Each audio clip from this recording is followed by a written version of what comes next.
Dudes rock. July 2, 2022. And just like that, I feel rejuvenated. All it took was a new project and an overcast morning. I'm excited again for the first time in years. Probably, truthfully, since the beginning of the pandemic. I've got coronavirus for the second time now. Apparently, in animal studies, the limit is something like 15 repeat infections before all the rats die. I'm not a rat though, so hopefully I have more than 6 more rounds of corona before my innards seep out of me. It would be a shame to die of corona several years after the pandemic ends, when you don't even get the hero's exit of a mocking tabloid story about your anti-medical conviction. I usually despise the summer, but I think I'm finally reaching an age where even the seasonal mood shifts are imperceptible to me. The weather has changed, but it's been circumstantial. I haven't seen winter or spring since the end of 2020. Now it's all truly flying by. It's just been the same rot for a year and a half. If I had to pick the most identifiable block of time with which to measure this mood, I'd call it, you know what? It's been about the same amount of time it took my friend to die of brain cancer. It's been 14 months or so. It's been a slow death. And it's as simple as feeling stagnant. And the older you get and the faster time goes, the quicker that feeling of stagnation compounds.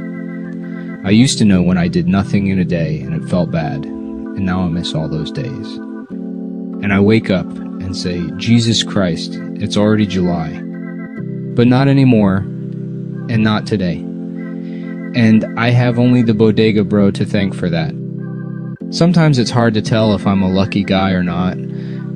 Often, I feel incredibly lucky, as if I've just Mr. Magoo'd my way through a very dangerous world, and the comfort I experience can't just be chalked up to privilege alone. It's like if I were born into wealth, but then for some reason, I also just won the lottery every day. But I'm also just predisposed to whining, and it's difficult to maintain any kind of positive outlook on anything.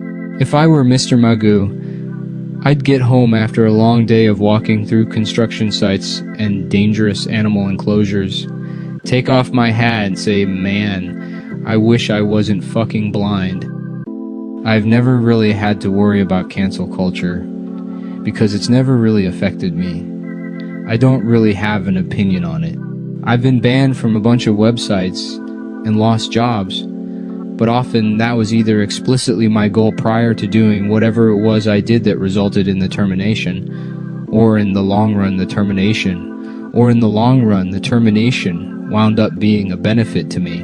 And a lot of this cancel shit started reaching a fever pitch right around the time I was able to find work doing exactly the kind of things that would get people canceled. This Bodega Bro firing coinciding with the willing removal of whatever safety net I've had for the last couple of years from the podcast. And that's not to say I will suddenly become destitute, but my future income is in question unless the Adam Friedland Show can become its own unique thing that is also fun. Made me realize for the first time that if my career is not only an entertainer, but specifically one that occupies some kind of cancel-proof space, meaning a troll were to disappear, I likely could not do anything.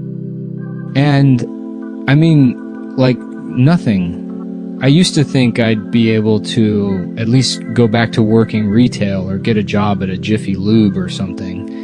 But I don't even think you're allowed to be poor anymore if you've said the wrong thing. I can't operate in a world where you're not allowed to disrespect a type of convenience store is not only a rule by an implied rule. I had enough trouble smiling at customers and remembering to say thank you. And this is all good. That's a good thing. For me, I mean not for the world. Rip Bodega Bro, at least you have your youth.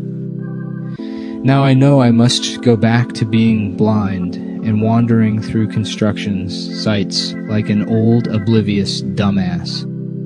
Mr. Magoo has one of his flappy old eyelids peeled back so he can see the I-beams nearly clipping his head, and he knows if at any point he had ducked or sidestepped, he wouldn't have been so lucky